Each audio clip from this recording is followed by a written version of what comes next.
Enjoy the show. Beaming at you from the depths of the internet.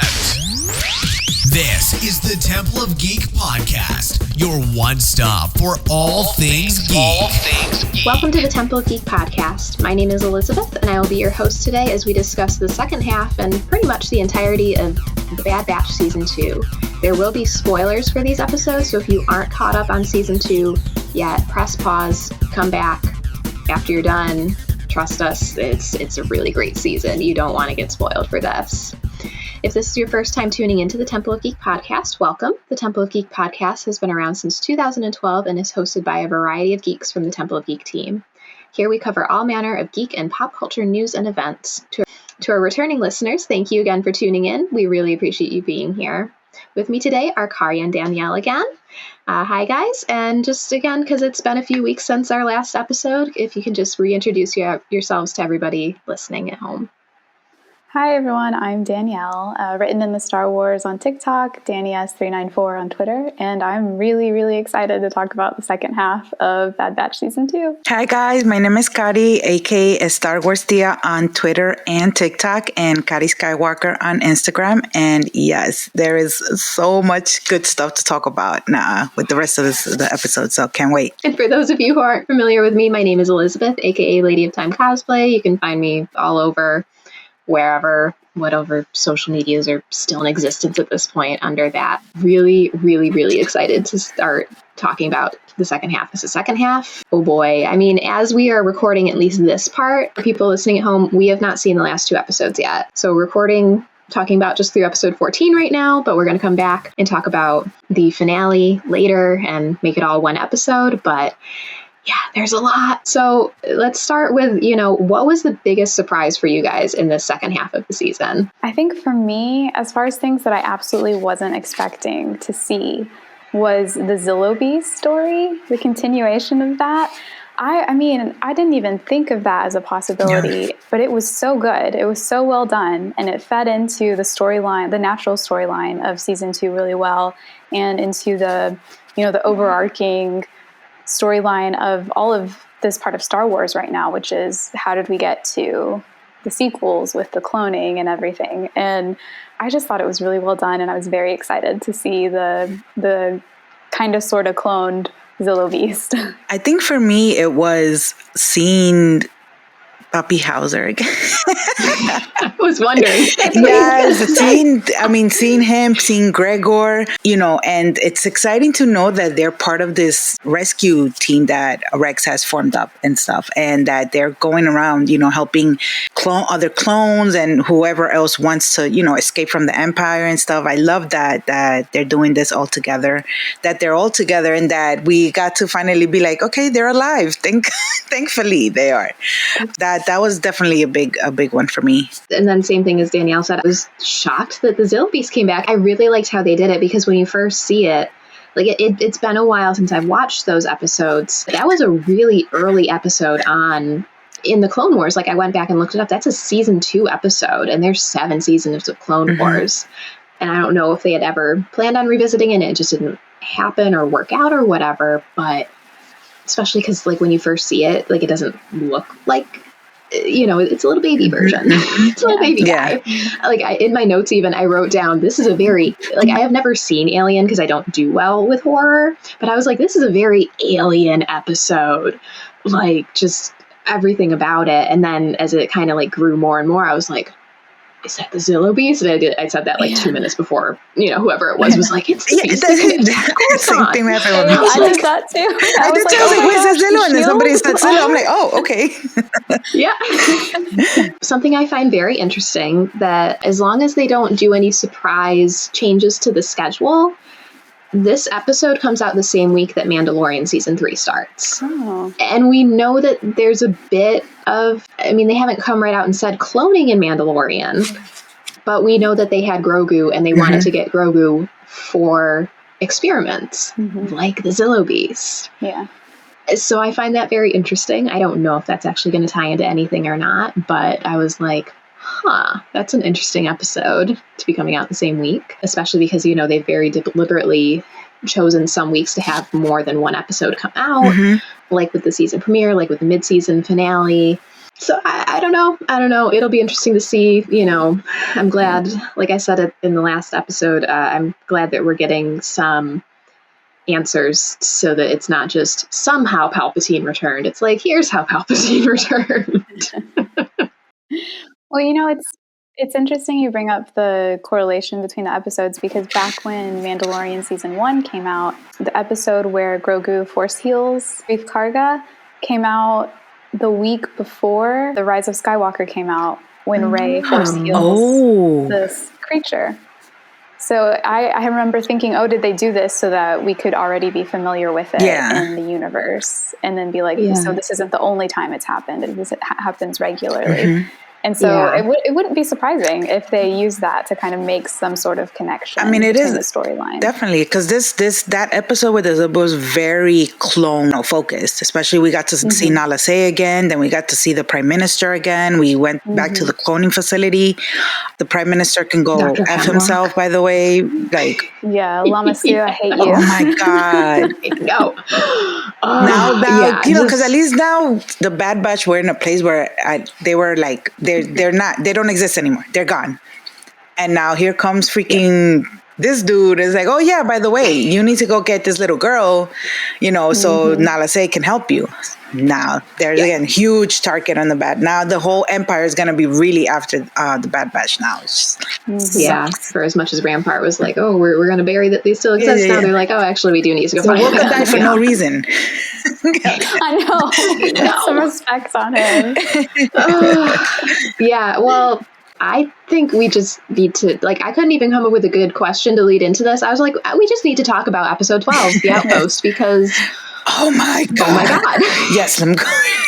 Oh my god. It was such a good episode. It was good. It was heartbreaking. I was like, it killed me. It was just so sad. Oh my god.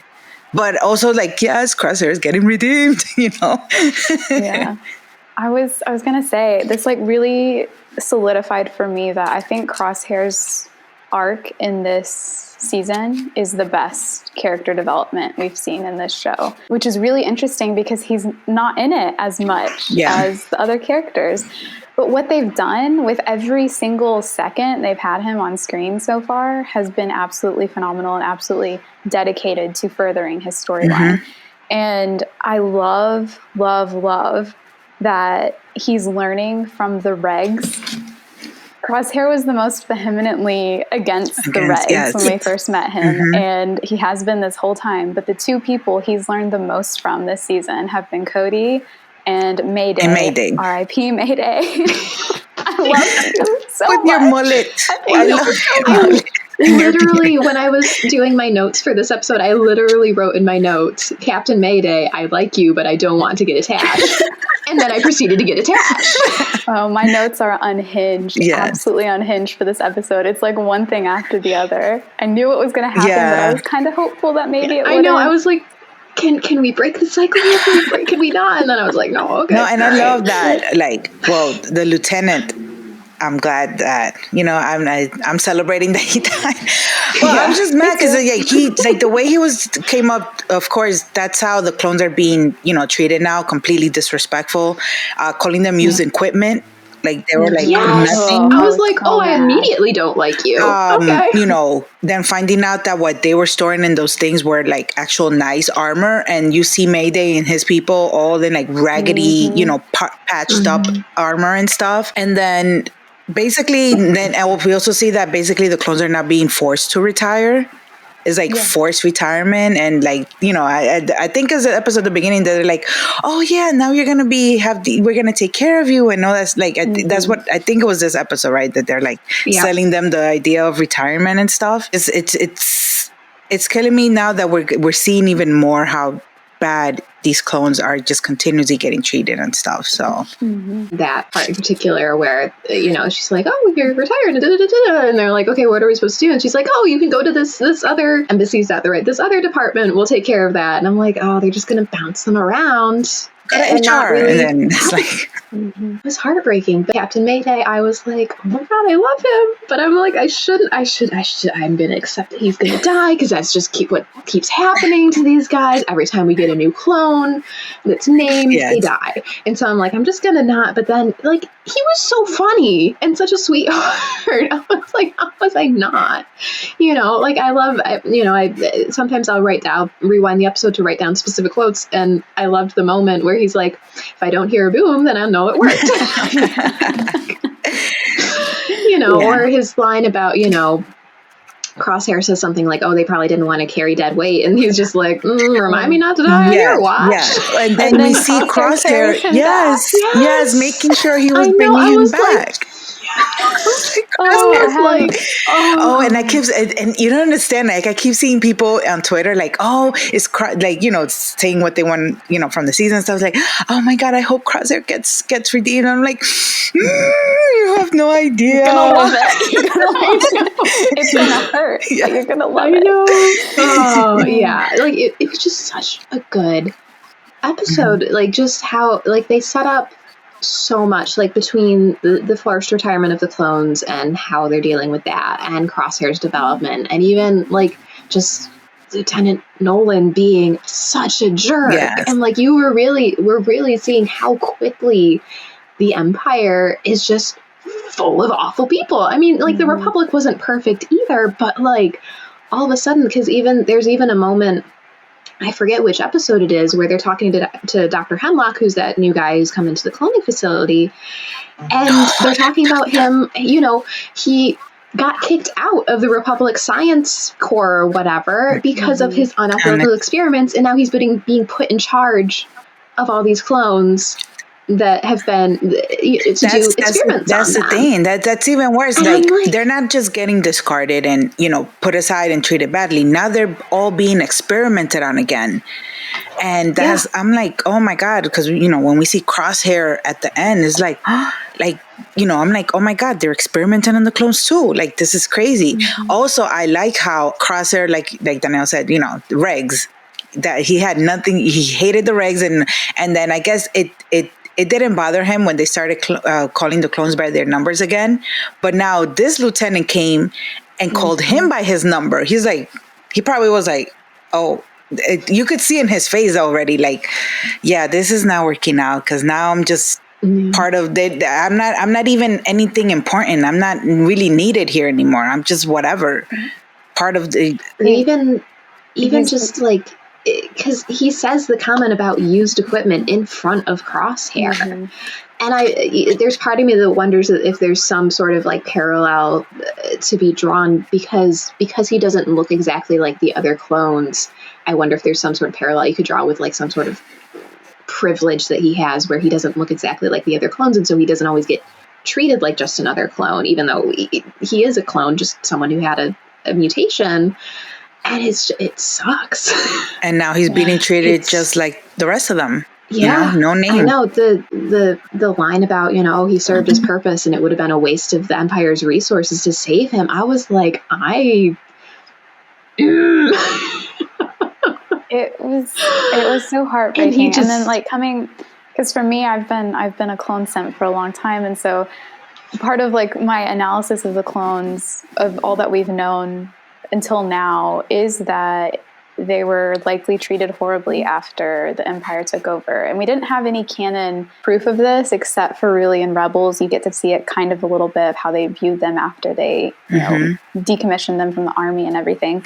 But to have this material now that we know and we're seeing, all of the things that, like, I've thought of and that I know, like, my fellow clone simps have thought of over the years, to see it in canon and being told, it's so heartbreaking because we knew this, but it hurts to see it like actually that. See and it, to see them just be tossed aside, and to know what's going to happen, and that they know, because they're smart. They were bred to be intelligent, the most intelligent warriors, and they know what's happening. They know what's going to happen to them, and they are helpless to do anything about it. And that's what makes it, I think, even more heartbreaking. And the way that Andor is a story that we know the ending and nothing can change that. That's how this feels too, because we know the ending for the clones, and it's horrible and you can't change it. And as much as you want to while watching it, you just have to sit and watch it unfold. I know. I'm just like, I hope, like, at some point we just see an entire world and it's like all the clones that Rex and everybody is saved. And just, it's just so sad. Like, but yeah, it was just such a good episode. And another thing that struck me too was, like, that's obviously not the first Reg that Crosshair has seen die, but it's the first one where he saw such a blatant, uncaring attitude, because up until that point, anytime they were working with Rex, they were also working with a Jedi commander. And with a few exceptions, they treated the clones very, very well, and they because they had a respect for life, but the Empire just does not have that, especially from, the regular army people. I can't wait to talk about that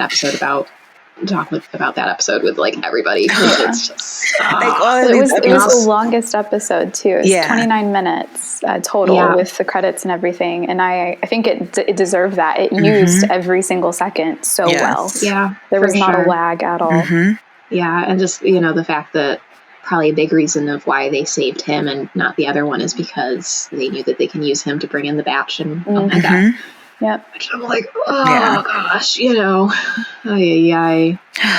But yeah, so speaking of the batch, in the next episode 13, which is called Pabu, the batch seem to they very nearly settle down on this peaceful, out of the way world. They stay long enough to help rebuild, but and then in episode 14, Echo comes back and they get pulled back into helping with another mission, especially once they see Crosshair's transmission, which, do you think it might have worked out for them on Pabu if they'd stayed? Or, like, what do you think, about them if they would have settled down? Or do you think they still could, even after whatever happens in the season finale? Yeah, I don't think that it would have been possible for them to, because in order for them to really be able to settle down and not have to deal with the Empire anymore, you'd have to change a lot about the story. You'd have to change Lama Su telling Dr. Hemlock about Omega. You'd have to change Crosshair getting captured. You'd have to change all of these things, because if you just had it to where Echo didn't reach out for their help, I think they still would have been pulled in anyway, because the Empire would have found them inevitably. And I think having Echo come in and bring them back, and especially it be Crosshair that changed Hunter's mind, I think that's so important, because Hunter was kind of like, I don't really want to get involved, but then he saw Crosshair, and even though he's curious if he's suspicious that it could still be a trick like the last time, he's still his brother. He's still the man that he grew up with, and the fact that is what changed his mind, I think, is very meaningful. And I think I'd rather have that than have them stay. I want them to have peace, but I also want it to be a peace that is truly peaceful. I think that first of all, I love that we're getting some type of also kind of character growth from Tech. From Tech, especially with Omega. Like, he's becoming a little bit more, a dad figure. Now he's starting to like when Omega was talking to him about, I miss Echo. Why don't you care? Why isn't it such a big deal for you? He's like, listen, I'm not. He had to work through that, because in his mind, the way he thinks, like he said it, he processes things differently. So not only is he realizing for himself, but he's also now explaining this to Omega and to us of how it is that his mind works and his emotions work. And I love that we're getting more of this from Tech, because, in the first season, it was just Tech doing stuff for them, It wasn't nothing really personal with Tech as much. And now we're getting to see him, in this way. And also kind of like, I was like with Fee, I was like, wait, him and Fee, like, is that a little crush? Yeah, right? I was like, like in the first episode, I was just like, oh, haha, very funny. But now I'm like, because in the I was like, okay, Tech. I think he's probably like, what is this? Like, what am I feeling? But so I absolutely love that. I guess that little mission in Pabu kind of like helped them realize, all of these things with them, and what it would be like for them to actually settle down and stuff. But they know that it's not going to be possible regardless. It's always, once the empire is still there, there's always going to be an issue. There's always going to be a problem. And I love that Echo came back. That was important for Omega again. It was very important for her to see him again because, she figured she needed that morale boost, basically. Even though she was doing her thing in Pabu, she was happy and stuff, but she needed that. And now that they're going to be working together again, I can only imagine what those last episodes are going to be like. Oh, God. Oh, my God. Because I'm guessing it's a rescue mission. Like, that's basically what the season has been, is rescue missions. So this is going to be one of the big ones, Yeah. My thought was, as much as I would love for them to be able to have like a happy ending and to just, settle down, as much as I feel like Hunter would have been the first one to be like, yes, let's just be in this out of the way world and settle down, whatever. I don't think Omega would have ultimately been happy with that. Yeah. I think especially there's a line that she has in one of the earlier episodes with Tech about how there's so many bad people in the universe or in the galaxy. And Tech says something, well, it's a good thing there's a lot of people like us too. I don't think Omega would have let them stay there indefinitely. I think she would have wanted to go out and keep helping, even though she is just a kid, compared to the rest of them, even though, age is accelerated age and whatever, but I think she would have been like, no, we need to get back out there and help people, even aside from just the adventure aspect. She definitely, she's, even though she was very sheltered for most of her life, now that she's been out in the galaxy and now that she's seen what the Empire's done, especially what the Empire did to her home, it feels like she wants to help other people make sure that their homes are safe too. I do kind of hope that, that Pabu can stay safe and maybe that can still be like a safe place for them to go to when they need to. Cause, like they said, it's out of the way. It's small enough that hopefully it will escape the Empire's notice, but also the Empire is very good at finding, unique things about worlds to exploit and just completely raise everything to the ground. Like, Ezra's home world. Where it's like there wasn't much, but they found something that they needed. Especially with Sid now kind of being they're being on Sid's bad side. And especially and with I rewatched. Well, with Feed not completely trusting Sid either, learning that. I thought that was an interesting turn because I wasn't really expecting it. I was glad for it, but to hear that the Batch aren't the only ones who have this concern and who want to keep Sid separate from their entire lives. I thought that was really interesting. Yeah, and another thought that I had too with Sid, I was rewatching the first two episodes when they came out on Wednesday, and she mentions, the Empire is going to come here eventually, and with them not really being on her good side right now, my worry is that the Empire is going to show up sooner rather than later, and because she's going to want to do what she can to survive, she's going to sell them out, would be my worry.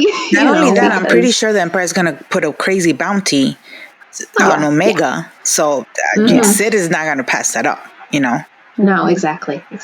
And, maybe she'll do something good. Hopefully, maybe she's, grown attached enough, at least to Omega, maybe to not. But after everything we've kind of, heard about her this season, the little hints that they've given us with the guy from the racing and stuff. We haven't gotten the full payoff to that little scene at the end of the it's not pod racing, but the pod racing episode. The racing episode, We haven't gotten the full payoff for that yet as of episode 14. So, yikes, so hopefully Pabu can stay safe, because I really like, the more I watch, I told my dad, because my dad watches Bad Batch too, and I'm trying not to spoil anything for him, and he asked me, he's like, was that Wanda Sykes voicing that one lady? I'm like, yeah, and she's like my new favorite character. He's like, she was in it for like 5 minutes. I'm like, I know, but we've seen the rest.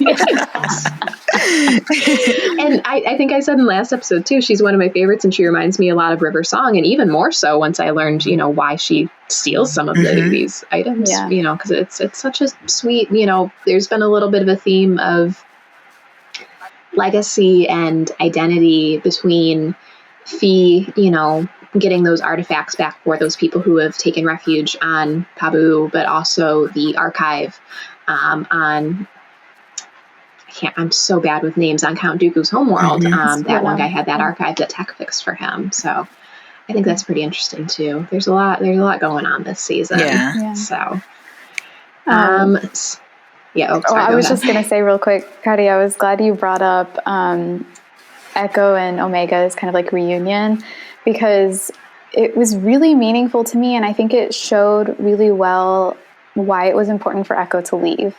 Like, they didn't just have him leave and were like, okay, whatever, he can come back, it's fine. They really showed like how much happier he was and how much more in his element he was, because he'd been doing what he wanted to do and what he needed to do for himself. And I think they showed Omega understanding that, because she doesn't hold anything against him. She's happy to see him. And I liked that. I thought it was a very subtle but very good connection to like why it was so important to have that in this season. Yeah, for sure. No, and I'm sure the clones are, because that's, everybody that's being involved in stuff, they're in their element. That's what they're trained for. It's that. So now they have this new mission. And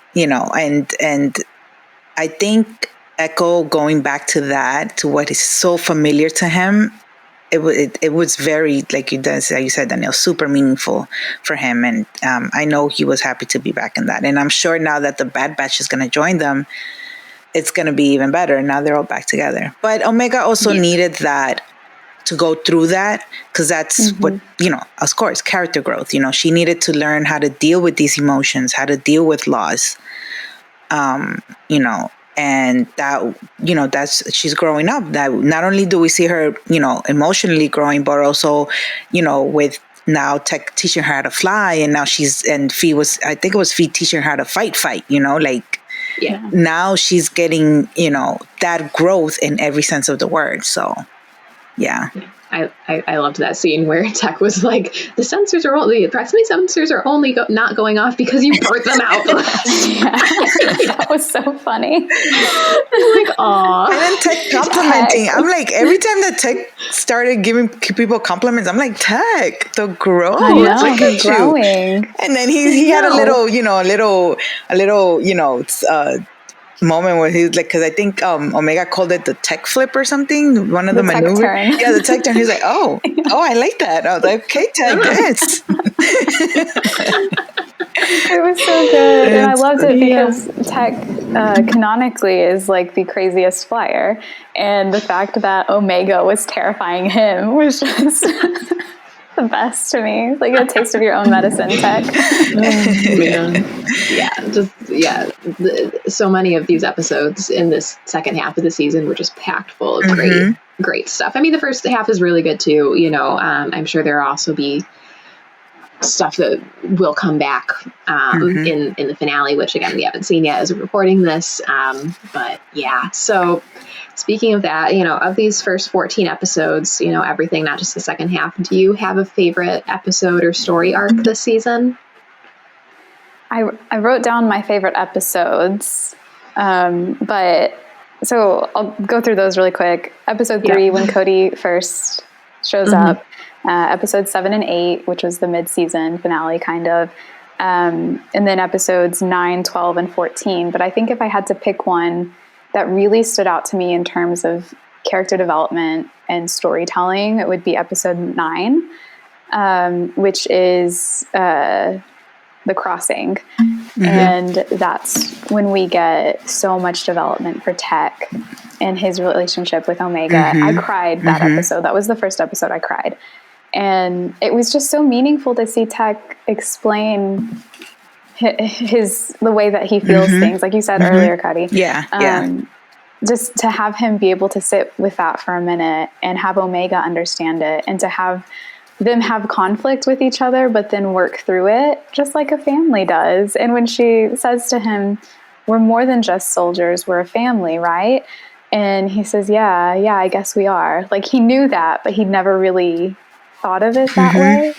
And to see, I think for Tech, it's hardest for him to go from what he was raised to be as just this analytical soldier to acknowledging that he feels things much more deeply than that, and that other people do too. Like, he knows that, but to actually acknowledge it is something else for him.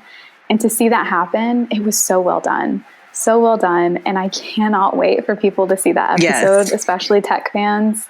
They're going to lose it. Yeah. Oh my God. They're going to, I'm telling you, every time somebody, talking about tech or are we going to, you think we're going to see Hauser? I'm like, you have no idea. Don't look at my I just face. put like little smileys. Like, Bad poker face. Just don't talk to me. And, but yeah, I think, I really liked also, episode 9 because I love anything that has to do with character growth and character development. But I think for me, episode 14, because I like being in pain. So getting to know more information about what's going on in that cloning facility, seeing these clones being used this way, seeing Crosshair being used this way, it just, because it's adding so much more to the story now in general. And it's basically showing how this season of the Bad Batch is such an important show to in the entire in the story in general. Like, it's not just they're not just now adventuring and stuff like that, which I love. Of course, like I said in the first part, I love seeing the different stories of what's going on around the galaxy with the Empire and stuff. But now that we're getting back into the main storyline and them showing like Andor did, what the Empire, the craziness that they're up to and stuff, and the horrible things that they're doing. I think it's very important for us to see that, to get way much more context into the Empire, and also the cloning thing, like you said, like, we're just Palpatine somehow returned. Now we're seeing how everything started, why Palpatine was able to do all these things in the sequels and stuff. So that's very important storytelling, and so that's why I think 14 is my favorite right now. Yeah, for sure. Yeah. And then interestingly, my answer was also episode 9 and 10 for my favorites. I mean, there's a lot of great episodes. Yeah, there are. But I really liked it because, like you were saying too, there was a lot of nice balance between those emotional moments, that character development, especially between Tech and Omega. And there was also a lot of really fun action too. I was quite worried when we almost got a Lion King stampede there. That was in my notes. Lion King. Not do this. I was like, oh God. No, I can't do Mufasa again. Like, let's not. But then everybody was fine. It was great. I was like, all right, cool. But yeah, just getting to see more of that development between Omega and Tech, their relationship, and them being a family. It was so well done. Like, because sometimes I can't think of any examples for sure right now, but like sometimes you can tell when the storyline is forcing two characters together to work through their issues. But the way they did it in this episode, like, yes, they did that, but like they did it in such a nice way, especially with kind of Hunter telling Tech off a little bit, like, dude, I like come on. Yeah, go fix it. He's like, really? He's like, yeah, like, especially the line that he says about, I think I wrote it down. I gotta find it in my notes. Omega says something about the Marauders are home. We already lost Echo. We can't lose that too. And, Tech says, the squad existed before Echo and it will exist after. What is your issue? And Hunter's just like, dude, kidding me? Dude. That was me. That was me too. No, I think that was all of us. Like, bro, come what? Tag. Yeah. And just, and then Hunter also has the line where he says, Tech says, I just said the truth. What's the issue? And Hunter's like, she knows the truth, and that's why she's upset. Yeah. I thought that was such a beautiful little moment between all of them, because Tech is such an interesting character. I'm glad he's gotten so much more development. That he gets to just do more this season, you know, because like you said, the last season and even their appearance in Clone Wars, he was just kind of like the hacking guy, you know, just an IT guy who happens to be good with a gun, you know. Yes. And so it's been great to see him develop more. And I thought the second part of that story arc was very powerful too, between, especially with Mako and Benny. And just like, oh man, like there's part of me that's like, how much of this is about Bob Chapek being a jerk, you know, but just, you know, this is there's some lines in there. I gotta look at my notes again, but like just that entire story about how, you know, this big boss guy has all these resources and he's like, no, you know, especially when they showed him in his little room. I thought it was very interesting that they showed him in his room chowing down first before you find out that the top monitor gets one bowl and then everybody else has to share a bowl. Yeah. You know, he's even got his bottle of wine that he's chugging, you know.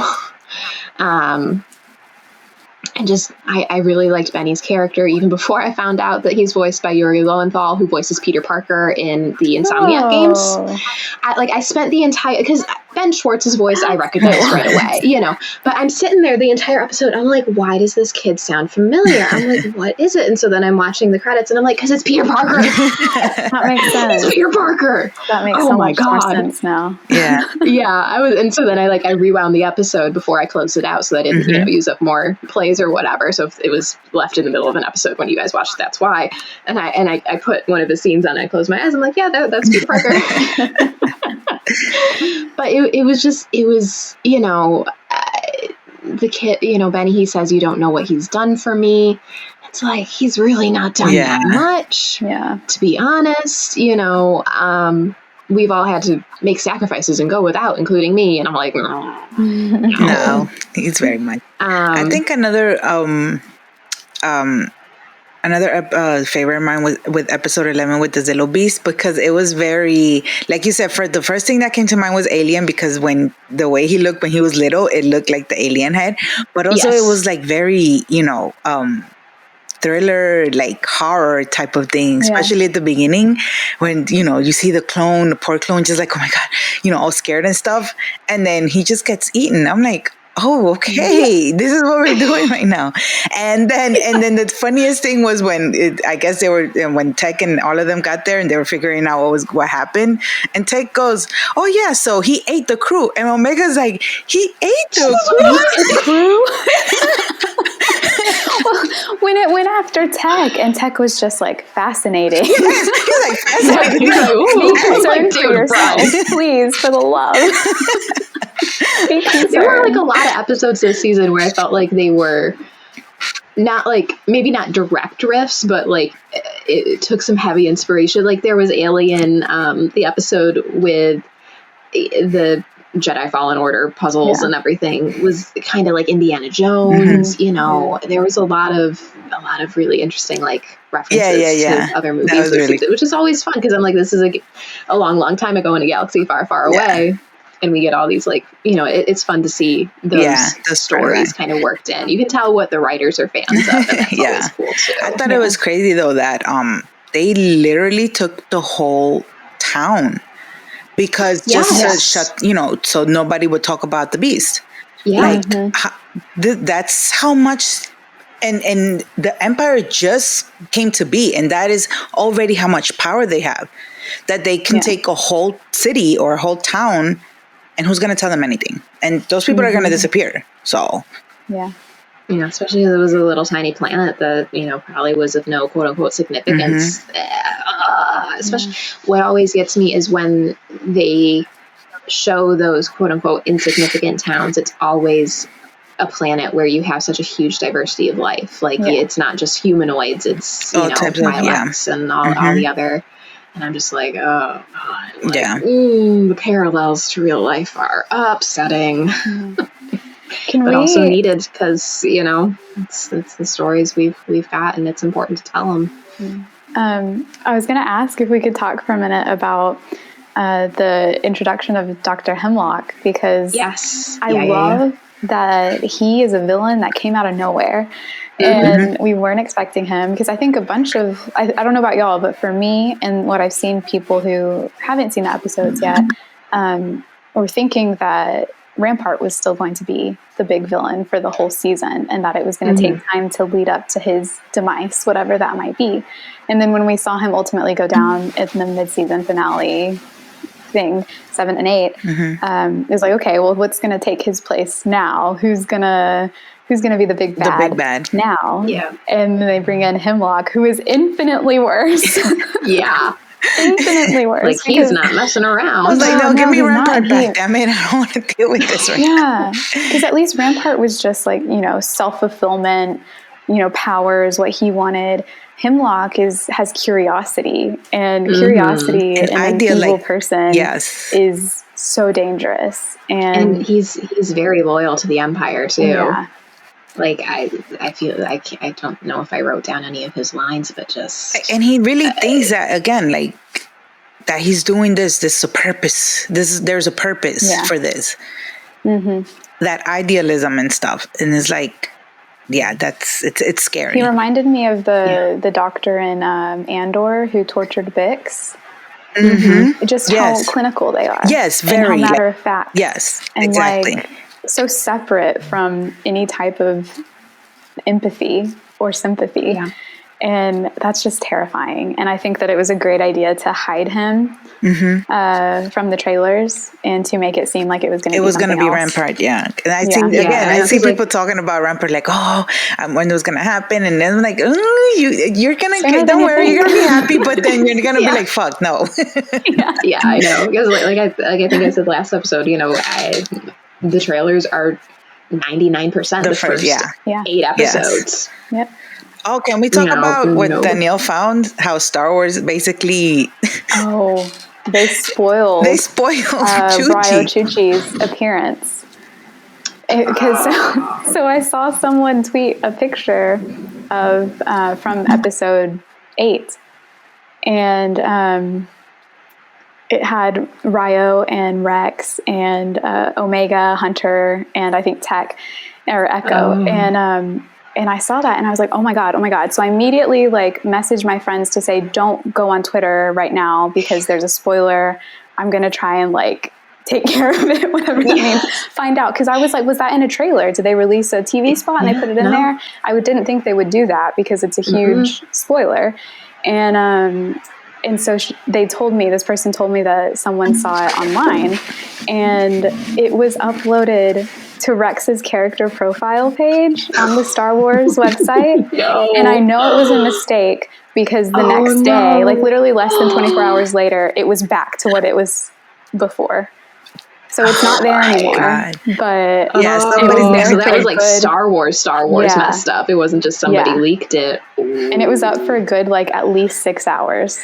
But it's crazy how people are paying attention and actually going to see, find things, because why would, it was just on a page that probably people have probably already seen, but then this person actually went back to and they found it. I was like, Danielle, how are we? It's crazy, the things you can find out. How are we better at keeping freaking spoilers than freaking Star Wars?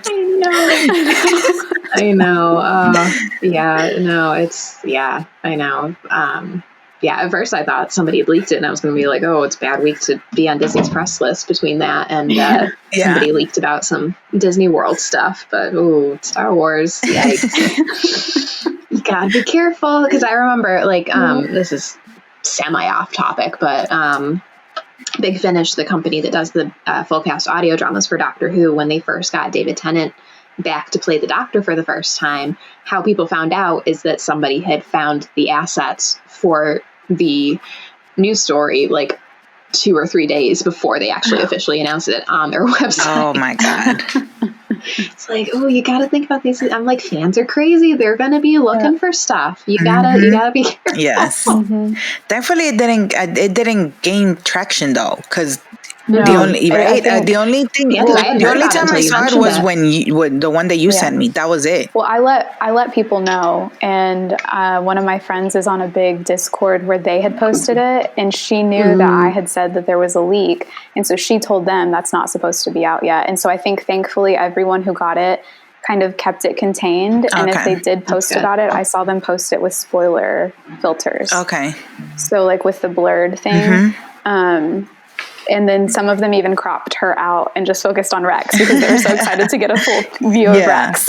I hope so. I hope so, because that's definitely going to be a huge thing. Like if they were to do that with like Hauser, I would have been I would have been so mad. Yeah. so pissed, so pissed. And Gregor, 'cause we see Gregor back and stuff. Oh, Greg. Yeah, I know. I was so It- excited. It's I for the couple of things that I've gotten to do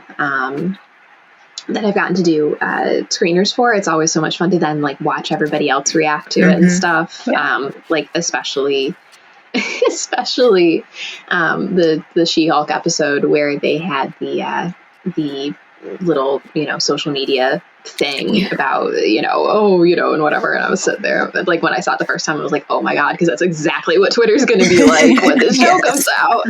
So it's always fun to see everybody else's reactions to stuff. Yeah. Like I can't That's wait basically how I'm right now with Twitter. I'm like all giddy all the time. Like, you have no idea. I'm like, there are going to be so many now this is pod racing memes out of that episode. I'm pretty sure somebody's gonna call it a filler episode because that's what. But you know what? Filler It's so episodes good, are though. fun. I TV mean, I shows don't- that still I have didn't- room for filler episodes are so much more fun than ones Yeah. that they have to Yeah. just do the plot the entire time. Yeah. I'm like, I want character moments. I want Yeah, little that's what I'm side saying. Like, I don't missions. even consider it filler because we get to see Tech in his, get his, Yeah. this moment to shine here, and Yeah, we get to see exactly. more of him, more of his which is important because we're seeing, one of the stories in this in the season is his growth.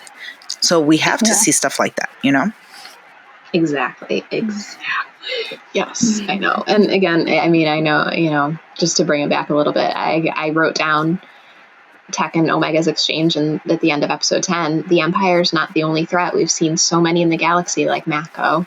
Unfortunately, yes. However, there are many like us out there as well, and that is something. I love beautiful. I love Tech gets so much love this season, and it's so great to see. Because just for whatever reason, he didn't get a hold of it last season. He was just their little hacker guy, but I think they were love him. really focused on Hunter last season. Yeah. Understandably so, because he is, of all of them, really the dad. Yeah. Like, I did a list of who the batch is in relation to Omega. Hunter's the dad, Echo's the mom, Tech is the oldest brother, Crosshair is the middle brother because he has middle child syndrome, and Wrecker is the definitely closest in age to Omega. Yes. And I think that you really see that with Hunter in that he does take on this parental role, and he doesn't have as much fun with Omega as Wrecker might because he has a different role in her life than Wrecker does. And I think that's what is so good about all of their characterizations is that they're different people and they serve different purposes. And one thing I think they've done really well in a very subtle way that, may get overlooked, but I really hope it doesn't, is that Hunter doesn't baby Omega anymore.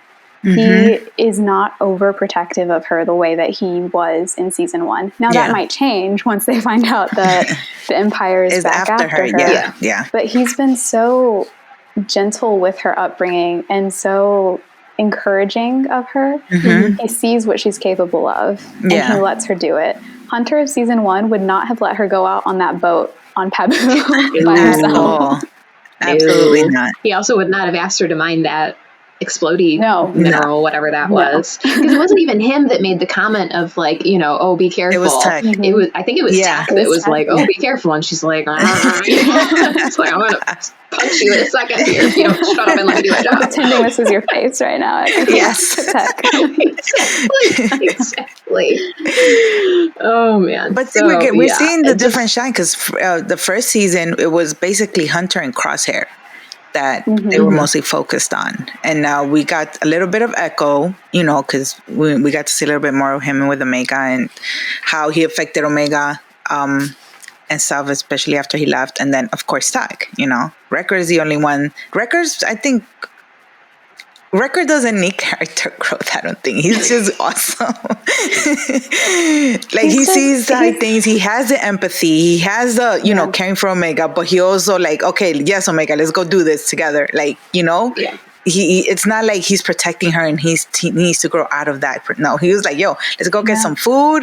Yes, let's go have some fun, you know, and you know, Wrecker's just Wrecker, so he's like great right now. Arguably, he's the most sane of all of them. He really is, the most down to earth. I feel like another thing they've done this season is they've done a bit better of a job of having all of the batch be more well-rounded, where again, like with Tech, it's not just that he hacks, it's also that he's very analytically minded and he can figure things out like that. Really, I keep calling it pod racing. They called it something else. I can't remember what it was though.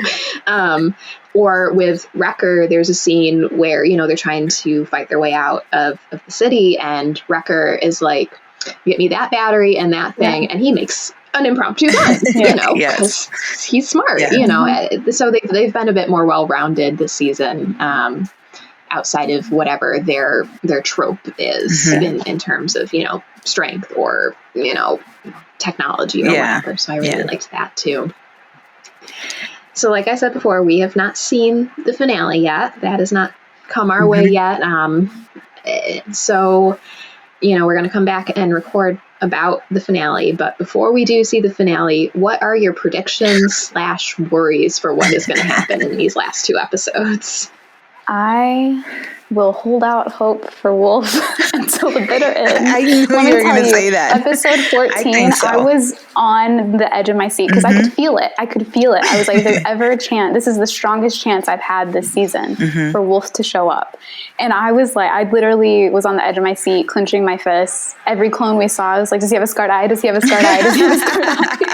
And when they showed Crosshair in the prison, when he passed by and saw the clones in the prison, I was like, is one of them Wolf? And I gasped because I thought I saw one of them as Wolf.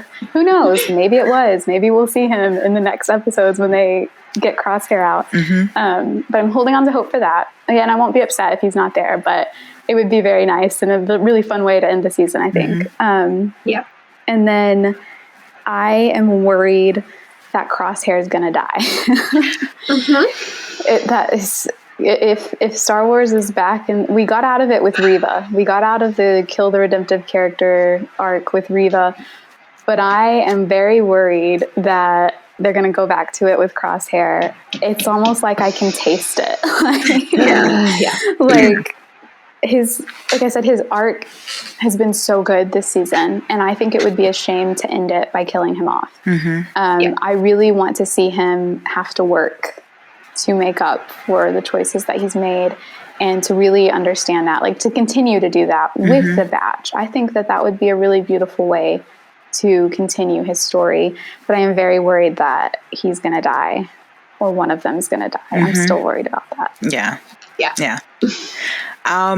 Okay, so one thing I just want to bring up before I get into the thing is that I like how we're also seeing, because I think a lot of the questions from before, since like Rebels and stuff like that, was like, how are the other clones able to, you know, get out of the whole Order 66 thing? Because they're like, oh, so did they all get their chips? You know, how was all of these clones able to change their minds or whatever? So now we're getting to see how that's happening. They're like realizing it on their own without having to remove the chip.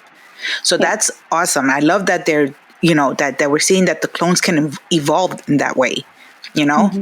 For sure. But basically my predictions and my concerns are exactly the same as Danielle. I was like, it's gonna be. I think it's gonna be a big surprise that we're gonna see maybe somehow Cody met up with Wolf, and now we're gonna see both of them appear. Because Cody obviously is coming back for those last 2, you know, episodes. He's gotta. I would be blushing so hard. And yes, really. Oh my god. So I think that's gonna be like one of the big ones, because they gave us Cody early on. Yeah. They gave us Cody early, episode 3, I think it was, right? And Yep. I think we're gonna get the big one with Wolf, on that one. But I also think that Crosshair might be I'm gonna go sacrifice myself for my, so they can escape or whatever. But I think in the first, was it in season 1? I think I had predicted the same thing, that Crosshair was gonna have to sacrifice himself and want something that the Bad Batch had to get out of. And I was like, oh, they're gonna sacrifice Crosshair because he's like the bad one and he's gonna redeem himself. But it didn't happen. I was like, okay, let's go, we're good. But since it didn't happen in the first one, they're like, okay, well, now we're gonna make you cry in this one. Now we're really gonna, and it's gonna suck because it's like, dude, he just redeemed himself. Like, he's just redeeming himself, and now we're gonna lose him. So it is a big possibility because that's how they like to build us up, to like just crush us afterwards. Yes. Yeah. Yes. And that scene was so powerful when he could have escaped, but he wasn't trying to escape. He was trying to warn them. And that was the third time I cried this season. When he found out, he just wanted to warn them. I think he knew that he wouldn't get out, but he wanted to warn them about Omega. Yeah. And he's still not said her name. He still calls her the kid. And I kind of love that. But yeah. Does he even remember her name? Yeah. Yeah, that is exactly what I wrote down too. As I said, please, for the love of all things, do not have a character redeem themselves only to be killed moments later. I'm still mad about this. I may be a Raylo. Let's, move on.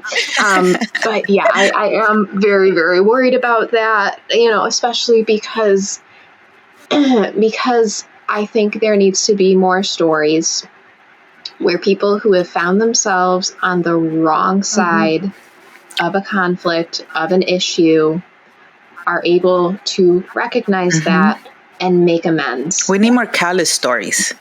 Yes, we need more stories like that, especially because sometimes, regardless of what the issue is, people will just, instead of accepting that they were wrong about something, they will just dig in and plant themselves instead of doing the work to do, whatever the issue may be. So if they kill him, I'm going to be really, really mad. Yeah. Really, really mad. So hopefully they break that cycle a little bit. We already had the Order 66 thing. We don't need that trope in there, because that's Star Wars. It's Star Wars. I just want Crosshair to be alive and okay and back with the Bad Batch for season 3. Hopefully, they haven't announced it yet. Hopefully, they will. Yeah. Though I remember getting very, very worried because I think they announced season 2. I can't remember if it was just before or just after the season 1 finale. And I remember at a certain point, with the finale, because of trailers or whatever, I'm like, are they going to kill all of them off? So hopefully we get a season 3 announcement. Hopefully Crosshair is a part of that.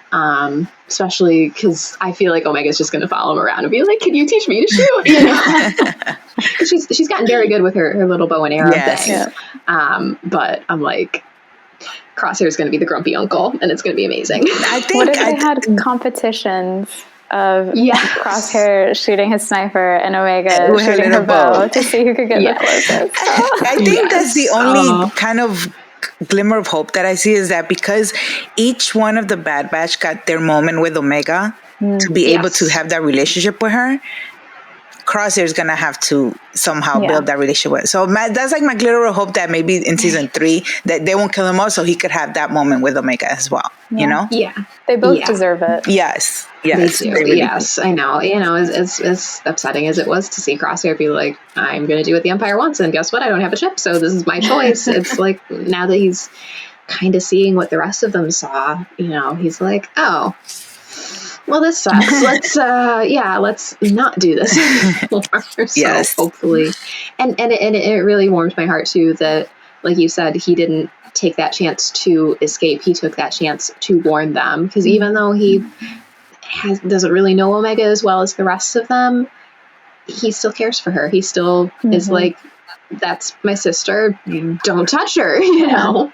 And he was about to say her name too when they came in. And I think that was the whole thing, is that like he's never said her name. He just calls her kid, but he was about to when he was warning them. He was saying they're after, and then they caught him. And I'm like, he was gonna say it. He was gonna say her name. Yeah, I'm just like, yeah. So hopefully we'll come back and everybody will be alive and happy, and if not happy, at least like uninjured. Yeah. Because Injured but surviving. injured but surviving. Yeah, not getting, you know, stranded on Camino for 35 days and deciding you still want to fight for the Empire. That was the most shocking part. 32 rotations, I think is what 32 or 34 rotations. Something like that, yeah. Crosshair. How did you survive? They don't care about you, bro. It's still okay. They don't Did you care. not get sunburned? I know. Oh, God. Dude. Yeah. You know, and it, like you were saying too, hopefully we see Cody again too. It'd be really fun, you know, because Rex doesn't say one way or the other in the episode that we see him in if he saw Cody. I would really like to have them reunite because, you know, and just I really hope that Cody is a part of that. If they could just not kill anybody off. Yeah. And I think if they give us such a big reunion, that means they're going to give us a bigger heartbreak. That's the thing. I'm like, there's so many nice things that could happen in this episode. All these reunions, all this stuff, and I'm like, but they gotta get that knife in the chest and twist it because it's Star Wars. Even if it's animated kids Star Wars, it's still Star Wars. One of my favorite animated Star Wars did this too. One of my favorite parts of Star Wars, though, is that they're really good at knowing when to leave something open-ended just enough so that they can go back and explore it later. Yes. So, like when they ask Rex how many brothers he's been able to save, and he says not enough, that is such a good way of getting around limiting themselves in the future of saying how many brothers did Rex save. So we know for sure that it was obviously Wolf and Gregor that he saved. We've known that since Rebels. But the fact that there were more, that there's Hauser, that there's Hauser's squad, a couple of his squad mates that they ended up saving, and that presumably there are more that wanted to stay in the fight and then others that didn't want to. And I think I can't wait to potentially explore that in the future. It gives me so much hope that the story is not done yet. Even when this season ends, even when this show ends, there's still so many areas that are still ripe for exploration. Yeah. And I just love that about Star Wars. For sure. Yeah. Because I mean, we don't even know for sure if it was Rex that helped Cody get out of there, you know. As much as I would love that, like, I feel like if it was that, we would have seen that in an episode, or he would have mentioned it. And so I feel like if there is a reunion between Rex and Cody coming, that it's going to be in this finale, and then there's going to be heartbreak because we know Rex is alive in Rebels. We don't know anything about where Cody's at. So I'm also worried about that. Now I'm worried that Crosshair is going to try to sacrifice himself, and then Cody's going to step in front of him. Oh, I'm still worried that I just had that thought, and now I'm upset. I'm still worried that Cody didn't actually go AWOL, and that he was actually imprisoned, and they just let Crosshair think that he went AWOL. And then Crosshair's going to run into him in the prison. Because maybe the governor was like, he disobeyed an order. Yeah. Oh, shit. And so that's going to be the other. Too. So maybe Cody is in there where Crosshair's at, and they have to rescue both of them. And Wolf's there too. Everybody, we're just getting everybody in. Give me all my babies. Or maybe Wolf is out there saving somebody else, and then they have to come together to go save everybody in that facility. I would be okay if Rex already saved Wolf, or if Wolf already got out, and then we just see him. That's fine. I want to eventually know his Order 66 story, because we don't know it. And I think it's really integral to who Wolf is when we see him in Rebels, to know that story. But I wouldn't be upset if we didn't see it this season. I just want to see him.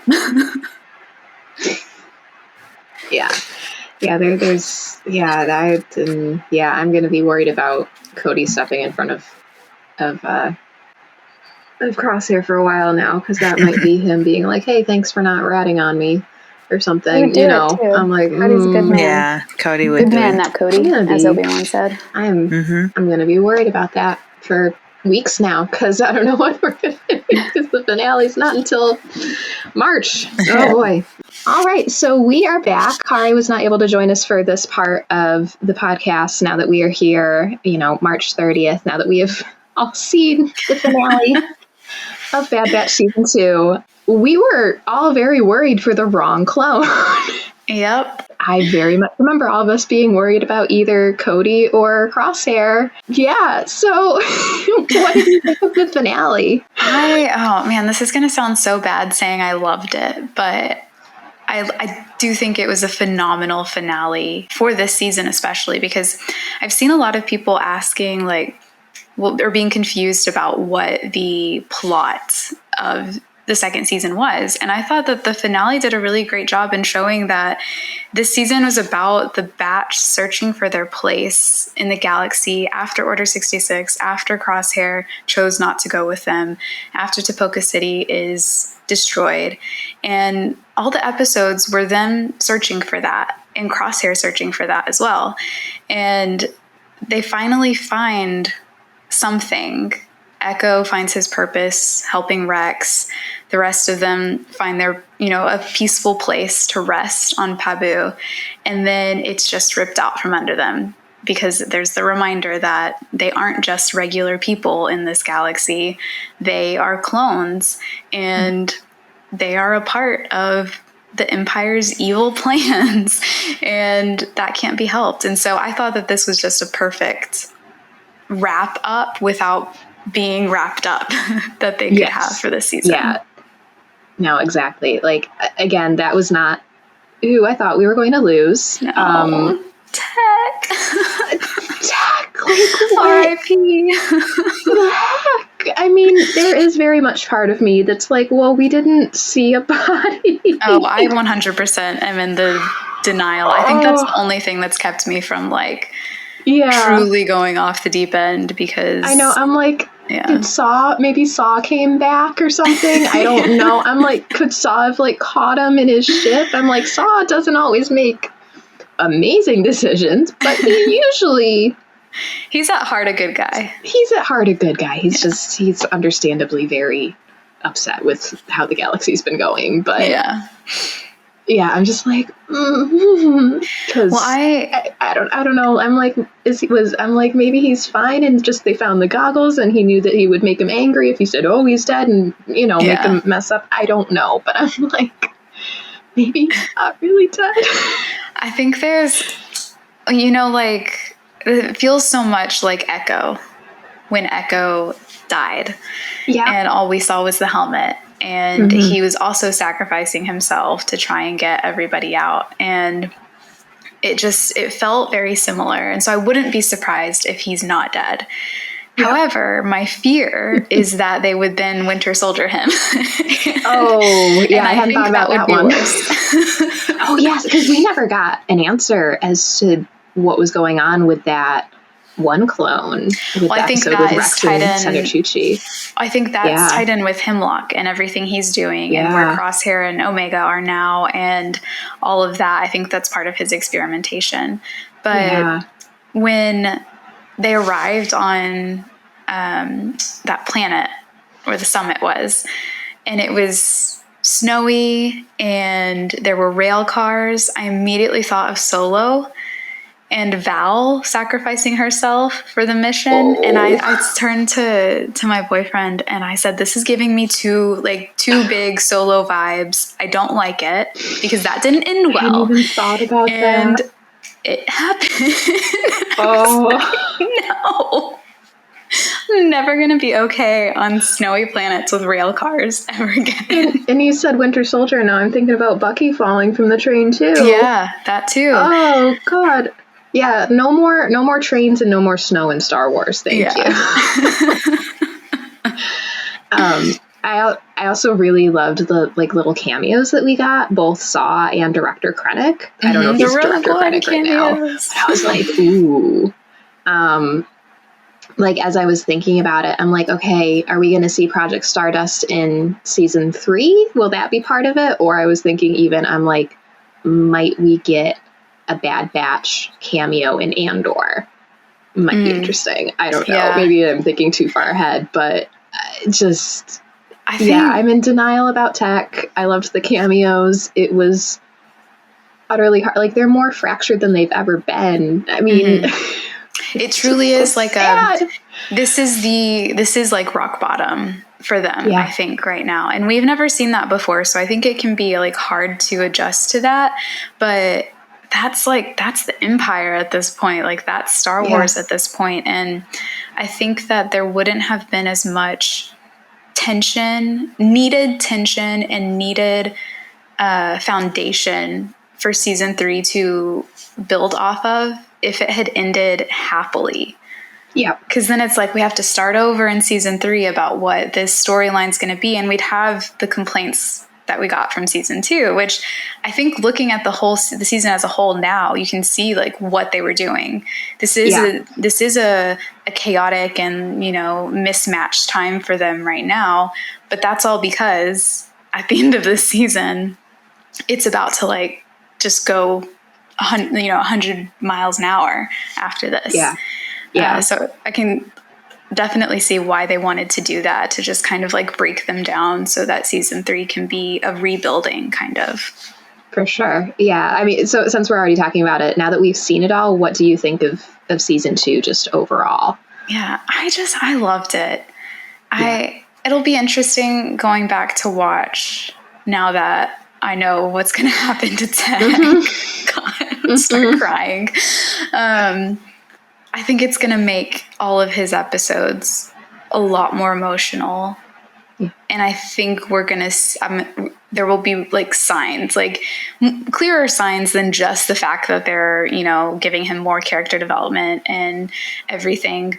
But I think there will be like signs that lead to his decision.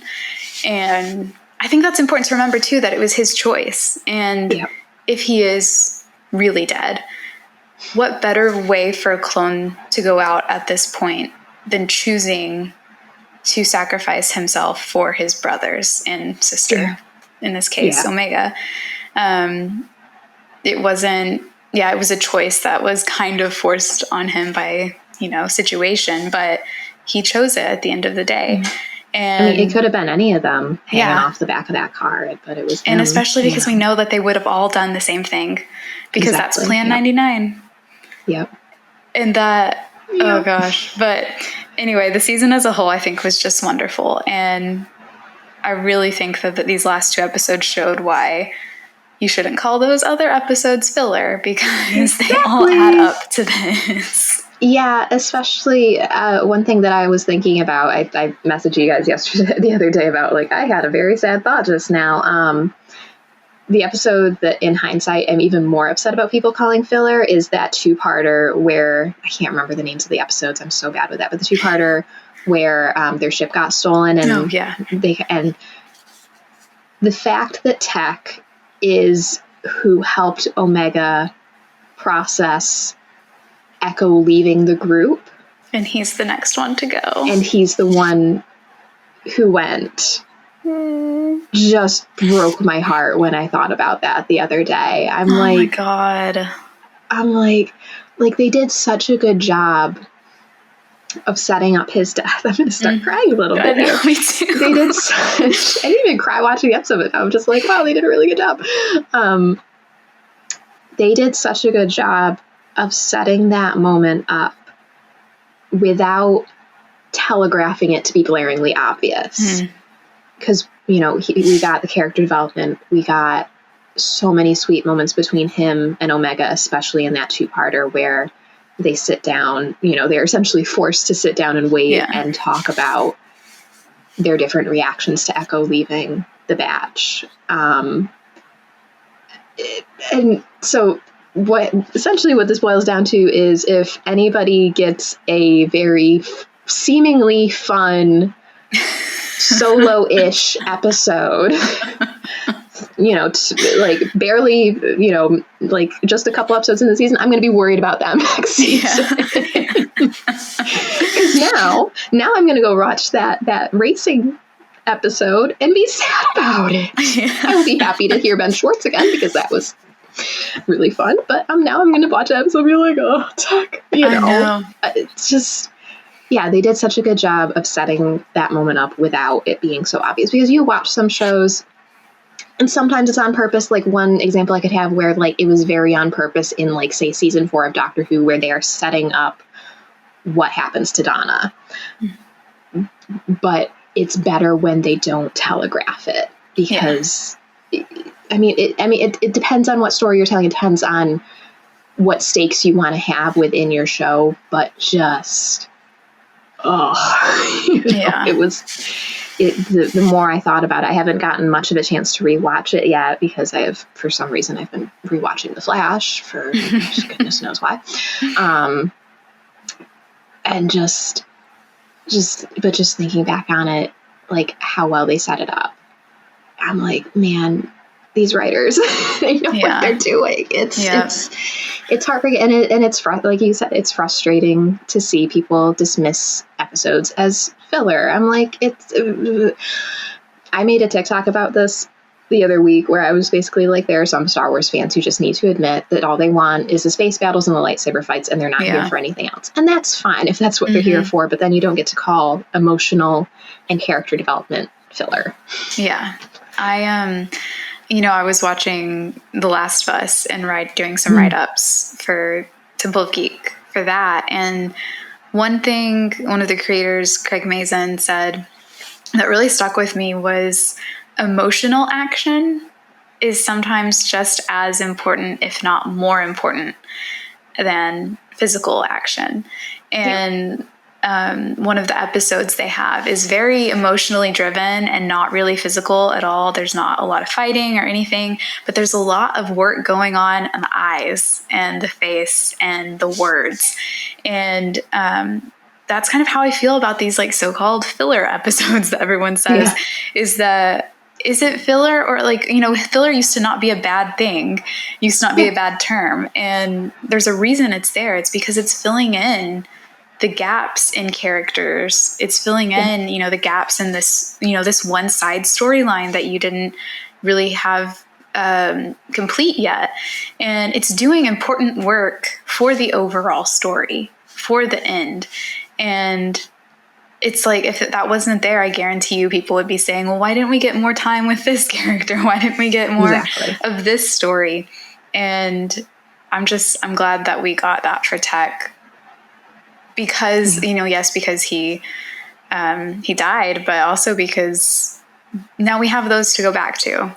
And even though they will be tinged with sadness, we still have those very important and very meaningful episodes to go back to see him again. Yeah. Like, and I think overall this season 2 did a little bit better of a job of kind of balancing who we spent time with. I mean, obviously, in retrospect, we did spend a lot of time with Tuck because of what happens in the final episode. And I mean, we got a little bit less with Hunter, but we got a lot of Hunter in the first season. And I really enjoyed that. I mean, the locations that they had for this season in particular were just gorgeous, too. Like, I hope that we see Pabu again. Like, I would love to see Pabu in live action, too, to be completely honest. It was such a gorgeous place. I'm sure we'll see Pabu when they have to tell Fee what happened. Oh, I hadn't thought about that one. Yep. Oh. I know everyone's saying that, like, if Tech is still alive, Fee should be the one to find him. Because she's what'd she call it, purveyor of lost treasures or something. I can't remember. But or that she should be the one that kills Hemlock if he is really dead. Yeah. She is really cool. I hope she comes back. She comes back. She's like one of my new favorite characters because she reminds me so much of River Song. She's such a good character. I think she's probably cool. She's my favorite of the new characters they brought in that weren't, like old characters that we had already known. Like last season, we got Hera and Kanan, and yes. you know, and then Saw, of course. But I think Fee was just such an important addition to this, not just for Tech, but for the batch as a whole, because I feel like she really gave them like new perspective and a new way of thinking of who they could be and what they deserved and what Omega deserves as well. For sure. Yeah. One of the things I did see people talking about on Twitter with the finale was Hunter's seemingly initial decision after all of this happens to just go back to Pabu. Mm-hmm. You know, but I also, what I think, I mean, I haven't looked a ton at it because I like to just have positive spaces online because, but I think some people are ignoring that he was asking Omega what she wanted before, you know, everybody showed up and ruined everything, essentially.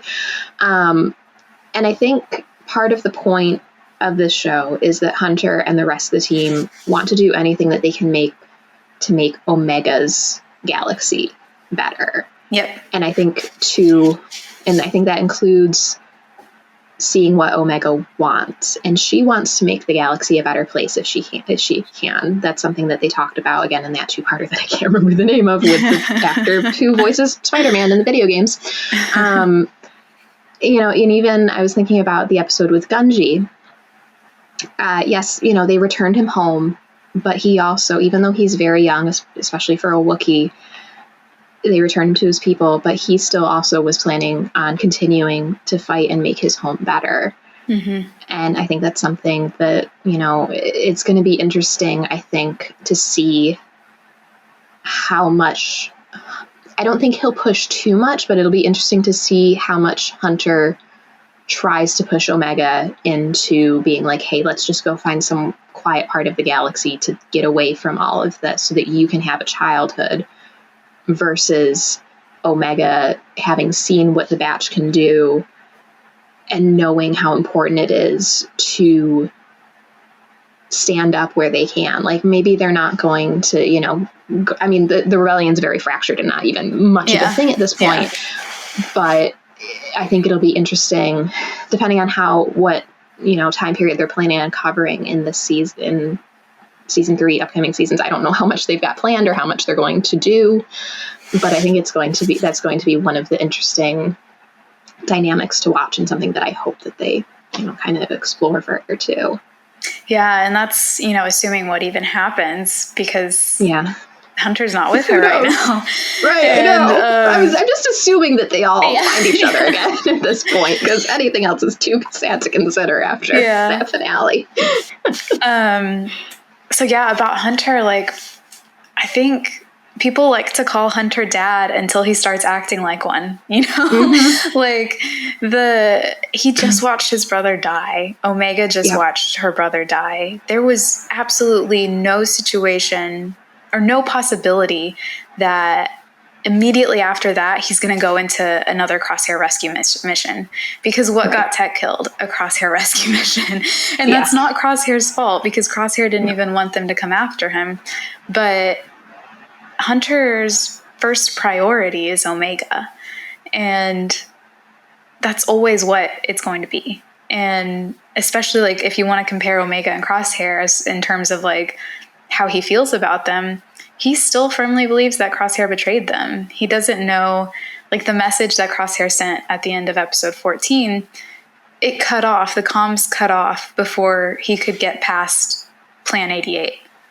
And so, like, him saying, you know, they're looking for whatever, they're coming after whatever, they didn't hear that. They didn't get that part of the message. And so Hunter is justifiably concerned and cautious when it comes to Crosshair. And Tech, because, you know, of his different relations, they're different people.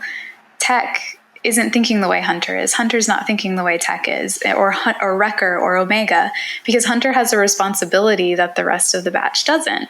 He has to look for their future. He has to look for their safety, and they don't really have to do that. They've never had to do that, because Hunter's always held that position. And I think him telling Omega that honoring Tech's sacrifice would be them going to Pabu is truly what he believes, because Tech in the moment was sacrificing himself for their safety, not for their safety so that they could go rescue Crosshair, but just for their safety in that moment so that they could get out of this situation, get out of the mission alive. And what they do after is up to them. And you can agree with Hunter's decision or choice, or you cannot agree with it, but it does make sense. And it is, to me, very much in character for him to say those things. Yeah, because I think sometimes the audience, and I'm mad at this too, the audience doesn't always remember what other characters do or do not know. Like, we're seeing the whole story, the characters are not. Yeah. And that's, it's important, because, I just, like I said, I am just assuming that everybody finds each other again, because it's just going to be fine. It's going to be fine. It was all a bad dream. It'll be fine. I know. Yeah, no, I know. Yeah. And see, the thing is too, is they have not yet officially announced season 3. I know. So, I'm hoping for celebration. I got into the panel, so yay. I'm very excited. I will say hoping that. Yeah, I got into the Bad Batch panel at last year's celebration, and just the energy that happened when they showed the trailer and Cody popped up was insane. So, I have a bad feeling they're going to have some sort of memory reel for Tech too, and everybody's going to start crying. They better at least have a moment of silence to recognize him. Mm-hmm. Everyone who is in there that day better be wearing black, some form of black. As mourning. I'm going to be wearing my Jen Cassian shirt that day, so it's in theme. People who sacrifice themselves for the greater good. It's just I gotta make a schedule of what the time is here when different panels are happening. So it's going to be early because this one's at 11 a.m. British time. Yeah. On the Sunday. Yeah. Yeah, that'll be kind of early. Yeah, I'm trying to think, because I do a lot of press releases for Big Finish, and they're usually later in the day. But well, that's fun. I can always wake up to the news and scroll through Twitter and be like, start your day off well. Yeah. Yeah. Because I remember watching, they did a live stream of the last one that they did in London that included the trailer for Rise of Skywalker. So hopefully they'll do something. At the last one, so last year's, I was in the UK, obviously. And when the Bad Batch panel was on, there were people on Twitter Spaces. And so I got on there and was just listening to it like it was the 1930s or whatever, when you sit at the radio. And I had it up to my ear, listening, trying to hear everything. And then the trailer came on. And so I obviously can't see anything, but I can hear the trailer. And as soon as they heard Crosshair say Commander Cody, I was screaming. The entire, they had to play the trailer twice because we all screamed through the entire thing. And my boyfriend came running into the room and he was like, "Are you okay? What's wrong?" And I was like, "Cody is in season 2." And he was like, "He was only in one episode 2, man. He better come up in season 3 again." They Cody baited us with that. I know, but it was such a good episode too, though. Yeah. So yeah, here's hoping that we get some good news out of that, because Star Wars Celebration this year sounds like it's going to have a lot of really good trailers from hopefully from what I understand. So I'm hoping to go to the one in 2025. So I'm interested. I'm sure they'll probably announce where it's going to be at this one.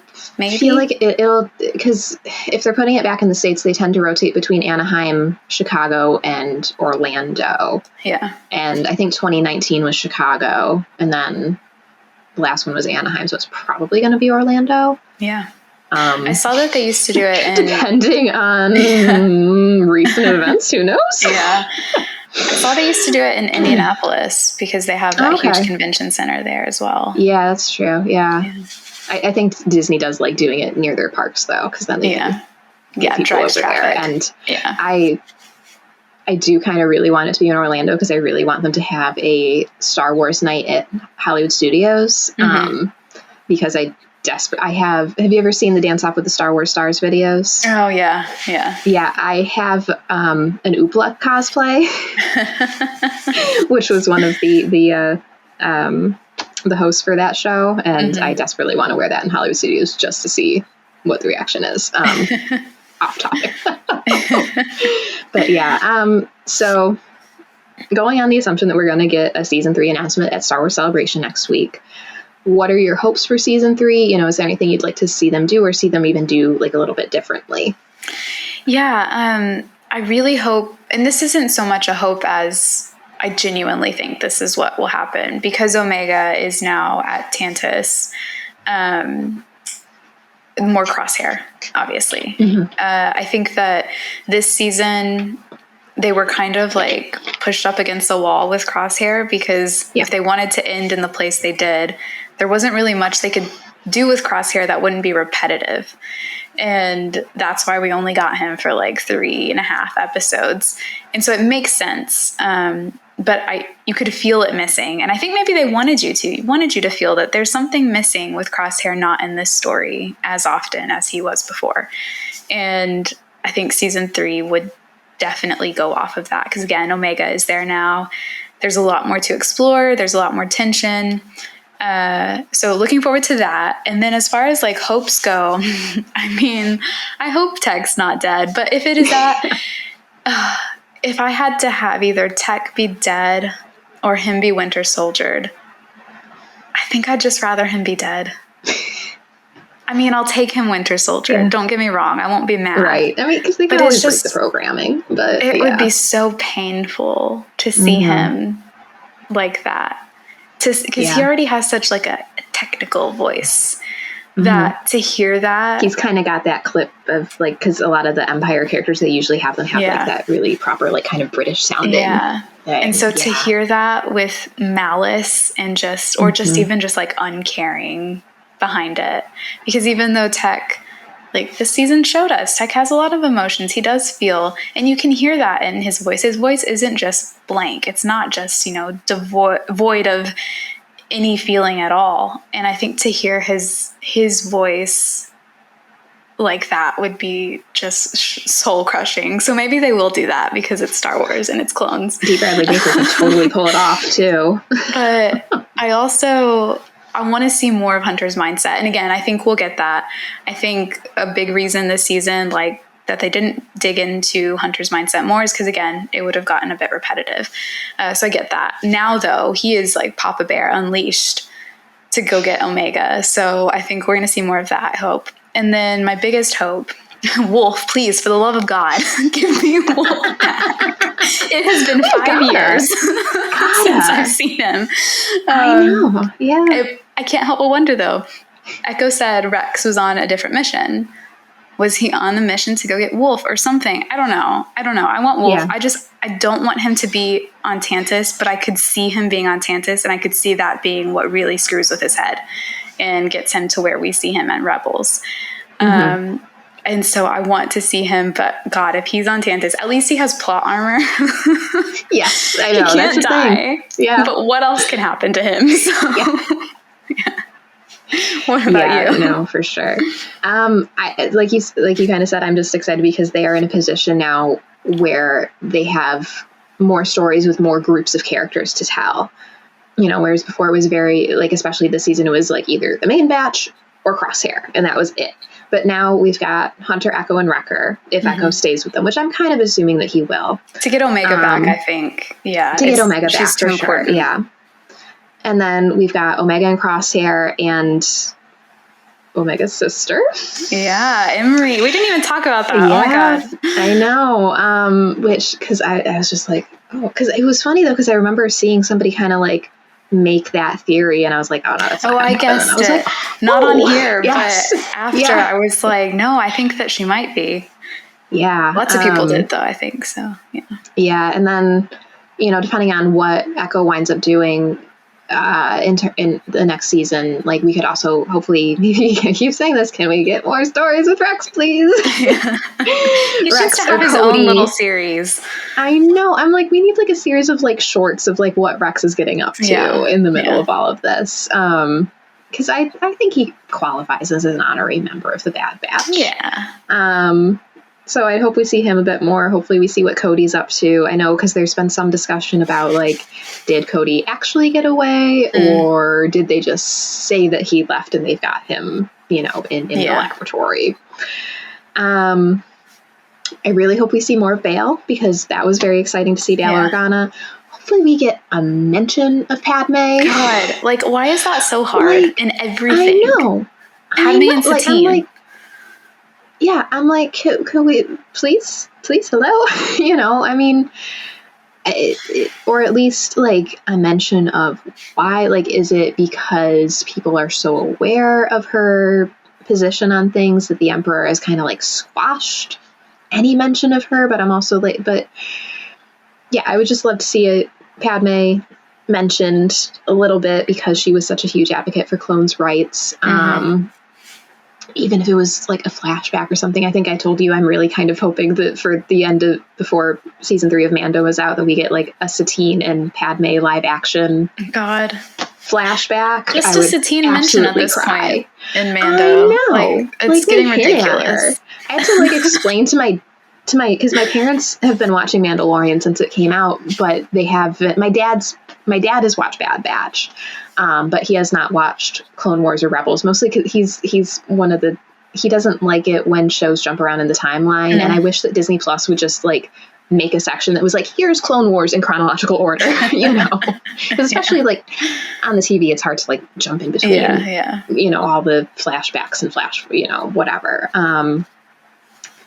But, I found myself explaining to them, like, oh, her sister is and possibly an Obi-Wan, and possibly they have a kid, and, like, where is Corky? All that fun stuff. I'm looking at my notes. Sid, I don't know if I want her to get what's coming to her, or if I want her to redeem herself. I'm kind of on the fence about that one, especially because I don't know how much she knows about what her turning the batch in led to, or what Hemlock was after them for specifically. Yeah. I think maybe she could redeem herself, but she's going to have to put in a lot of work to do that. Mm-hmm. I also wonder if she had already, like, if she didn't know about them losing tech before she called them. Like maybe they signaled to her that they were coming, and she was like, oh yeah, I'm going to get back at you for everything you've done. I'm calling the Empire. And then they showed up.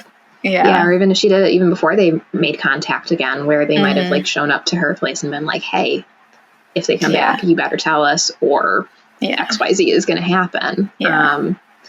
So I would like to see her back, but again, I don't know if I want her to redeem herself, or if she just gets what's coming to her. I think redemption is probably what should happen, especially because she does, like, not as much as Fee, I feel like.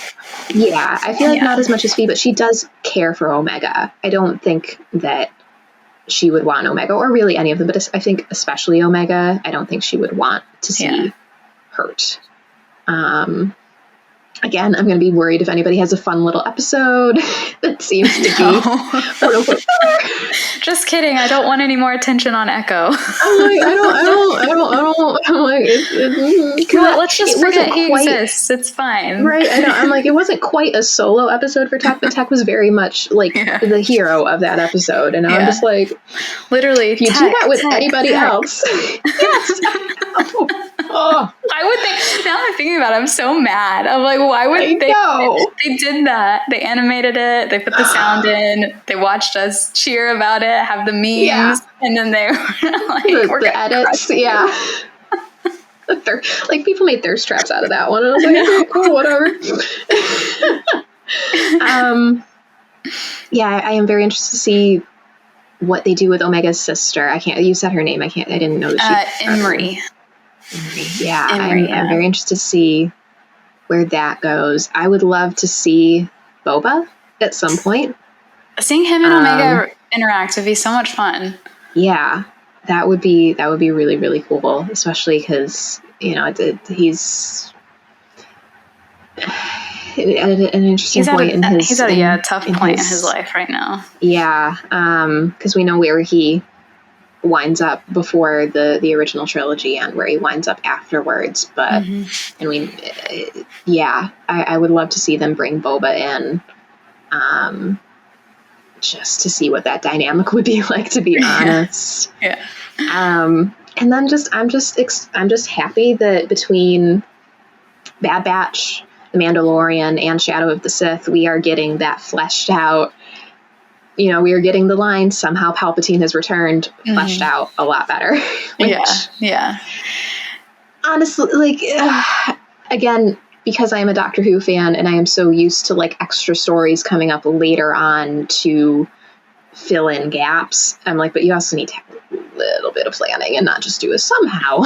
You got to kind of build that up a little bit, which it's too bad that they didn't start doing these shows beforehand or in the middle of the Skywalker saga stuff. But I am, because, that's what Clone Wars did, is Clone Wars filled in a lot of gaps and a lot of character development for the prequel trilogies, movies.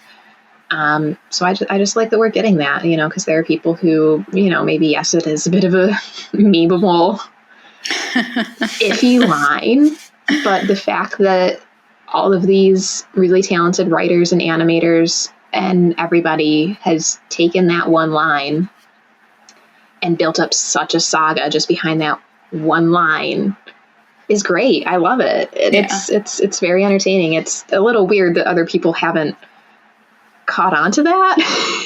Some people, they're so resistant to it. Yeah, and I'm like, they're not literally what is happening here. The movie, what? So it's very exciting. I would be shocked if we didn't get a Grogu mention in the next season. I don't think we would get a cameo from him, but I would be shocked if there wasn't a screen somewhere that had his name on it or something. You know, I think it depends on how early they were looking for him, because I don't think we know yet. How long he was kept off the radar and just how long they were looking for him. So I think it depends. But I'm very excited about Emery, because it was when I was, watching the episodes as they came out that I was like, wait, I think she might be a clone.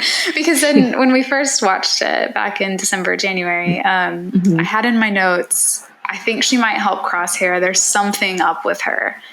And, it's so hard, because you can't go back and watch it. You can't, you don't want to rewind or so you can rewind as long as you don't exit out. It doesn't count as another play. Yeah. And so it's just you forget and all you have is your notes, and you can't be like, oh wait, I want to go double check that. And so when episodes were coming out again, I was watching it and I was like, I think she might be a clone. Oh my God. And then they confirmed it. And my biggest question with that is that because she seems to have an affinity for Omega, she has a connection to Omega, but Omega doesn't have a connection to her. And so I wonder if they were created at the same time, and Emery was given, advanced. She's a more general clone that we have seen throughout the Clone Wars and everything. And she was given the advanced aging, but Omega wasn't. And maybe she grew up seeing Omega as a baby and, a toddler, and, saw her grow and all of this stuff. And then left, obviously, before Omega could start remembering things. But I want to know so much about that. I'm so intrigued by it. And I'm really glad that there's another woman in Omega's life again. I feel like season 2 has done so well with that, with putting in more women in Omega's life. And I really hope that she turns out to be at least a little good and not all bad.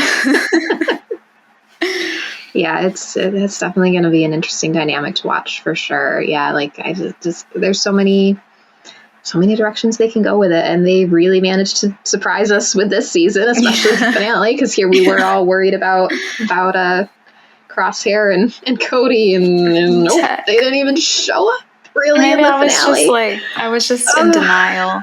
I knew it was a possibility, but I didn't think they'd actually do it. I didn't think they'd actually kill off one of the characters. But like I said, it makes sense, and I'm like emotionally upset about it, but narratively I'm not upset about it. Yeah. Like it's good storytelling, even if it makes me sad. Yeah. It like literally made me so depressed yesterday. I kept telling my boyfriend, I think I'm handling this really well. And then I'd be like, wait, I literally have not left the couch since. I know, like I got up at like 5 a.m. to watch the episodes because I work a retail job and I had to be to work at 9. And so I wanted to make sure I had enough time to watch both Bad Batch and Mandalorian before I went to work. And I think I was really glad that I did Mandalorian second because, you know, Zeb pops up and I'm like, yeah, you know. Sure, for 5 seconds. But then it was funny because as I was working yesterday, I was just like thinking about the episodes in my mind. And that's when I had the thought about, oh my God, Tech is the one who helped Omega, you know, gave Omega the skills to cope with big changes like this. Oh, you know. It's so poetic and so heartbreaking. Yeah. But Star Wars is poetry. Because, I know. Unfortunately, because it hurts every time. So, again, hopefully we'll get a good season 3 announcement at Celebration. Hopefully we won't have long to wait for it either. I'm thinking since they had to push back season 2 a few times, hopefully season 3 will be like maybe another January release. Yeah, or even, you know, I would be with all because a lot of the Marvel stuff got pushed back this year. They haven't confirmed anything, but what I've seen, because like, what if season 2 was supposed to come out in January? Secret Invasion was supposed to be out this spring. Secret Invasion now is potentially coming out. I saw June or something. Like June something. It like literally comes out the first day of summer if the rumors are to be believed. So I'm like, that's as close as you get to not being spring 2023 anymore while not having it super delayed, I guess, you know. So I don't think we'd get it like next month or anything, but hopefully it's not a huge delay. Especially not we've got a lot of other, at least 2 years. I mean, we've got a lot of other Star Wars coming out because I know Ahsoka's supposed to come out this year. I think I saw Skeleton Crew was supposed to be this year because they did finish filming, I guess, in February. Yeah, which I'm like, that's crazy that they produced this entire show between last Celebration and like this February. And, you know, Jude Law is in it. The guys who directed Everything Everywhere at Once are directing an episode. Yeah, and that's it. Yeah, that's all we know. Yeah. Apart from like one piece of concept art that they showed at Celebration. Yeah. So there's a lot of Star Wars coming out this year. I do, as somebody who works a retail job 9 to 5 on Wednesdays, could we please not put them on the same day? Can we spread them out a little more? Would be my only ask to Disney. Like I was so glad when they finally moved Star Wars and Marvel shows to different days. Oh yeah. Because one of my little like not super happy thing with Disney that I had last year was when they put Miss Marvel and Obi-Wan. Oh yeah, that was tough. At the same time. I was like, yikes, a little bit yikes. But yeah, and then we've got Jedi Survivor coming out in a couple weeks, just a little under a month. I'm very excited for that. Yeah. The book was decent. It was fine. There wasn't very high stakes. It was a book. It was a book. It was fun. That was my consensus on it. Yeah. I'm like, it was a good kind of like look at where the characters were at that point, I guess. And I think we'll probably, once the game comes out, probably there will be more stuff that I'll be like, oh, that's what that was setting up. Because I'm very interested. This is like completely off topic from the Bad Batch, but I am very excited to see what Seer's up to in the game, given what she was talking about in the book and all that. But I think that'll be connected to like, well, I don't want to give spoilers, but yeah, I know it'll be fun. I'm still waiting for Cal to show up in live action, but I feel like they can't have him passing. I mean, I want it so bad, but I just don't have faith anymore. I feel like, I know they can't have him in this season of Mandalorian because then that would be a spoiler for if he survives this game or not. And I don't know if they're planning another game after this one. I think they are. think I read so. one of the people in charge of it was like they had mentioned something about a trilogy. Oh, okay. Like they were viewing this as kind of like a trilogy of a story. So Nice. Yeah. I don't know. So I mean, maybe he could show up in Andor, I guess. Maybe. Yeah. I would have to double check my timelines on that. I would love that. Yeah, I just always am like, when it comes to Tony Gilroy, like I don't ever believe that he'll put any Star Wars reference that someone doesn't force on him into his stuff. Yeah, I'm like, please can we have Cal in live action? I mean, even if it's like a flashback or something, I don't even know. But yeah, there's a lot of good Star Wars coming out this year. Apart from, we got Bad Batch, we've got Mandalorian going right now. I cannot wait to see what that turns into, because are we like halfway through Mandalorian? Yeah. Or are we? So we have just about 3 episodes left. Yeah. No, 4 episodes. 4. All right. Yeah. So we are halfway. Yeah, it's also been kind of a season, kind of like you were saying, Bad Batch, the season of Bad Batch was, where it's kind of all over the place, but it'll, of course, because they're really smart and good writers, that will come together at the end. It'll be interesting to see. Really hoping for Sabine to show up soon, because Din needs a lick of paint on that armor of his. Like, he looks very cool, but I'm like, you need a little bit of color, buddy. Just a little bit. I'm hoping for Bryce's episode, the next one. Yeah. I would love to see Bryce Dallas Howard direct Sabine. I think that would just be perfect, because I just love Bryce Dallas Howard. But yeah, her episodes have been great. So yeah, I'm very excited to see. We got all sorts of Star Wars stuff coming up. I think there's another From a Certain Point of View coming out this year too. For September, I think. Okay. Sometime between September and November, I think, is when it comes out. Yeah. Yeah. Hopefully, I will probably be grabbing a copy at New York Comic Con then, so that'll be exciting. But yeah, so guess we'll wrap this up now. So this will wrap up this episode of Temple of Geek. We want to thank everybody who tuned in today, and especially our guests Danielle and Kari, though Kari couldn't be here for this part of the podcast. Thank you for being with us here today. Thanks. Do you want to tell everybody where you can find you online? Yeah, I'm on TikTok at Written in the Star Wars. I'm on Twitter at DannyS394 and Instagram at Written in the SW, because I can't ever keep anything straight. Well, that'll be fun. I can't wait to see all your posts from Star Wars Celebration. I'm very jealous. I can't wait to see everybody's. I'll live everything tweet this year. the Bad Batch panel. Yeah, for sure. Even though that'll be me like in the morning, like on my phone. Because I work Saturdays, so Fridays and Saturdays are like big days because I work at a liquor store. Yeah, that'll do it. So if you guys have any questions or comments, feel free to hit us up on Twitter, Instagram, or TikTok by using the handle Temple of Geek. If you want to check out some of our other episodes or shows, then why don't you head over to templeofgeek.com, and there you will find all sorts of content that pertains to the world of geek. Thanks again so much for listening, everybody. Bye. Bye. Please follow us on Twitter at Temple of Geek. Follow us on Facebook at facebook.com/Temple of Geek. And remember to visit templeofgeek.com, your one stop for all things geek. Goodbye. This will conclude our transmission.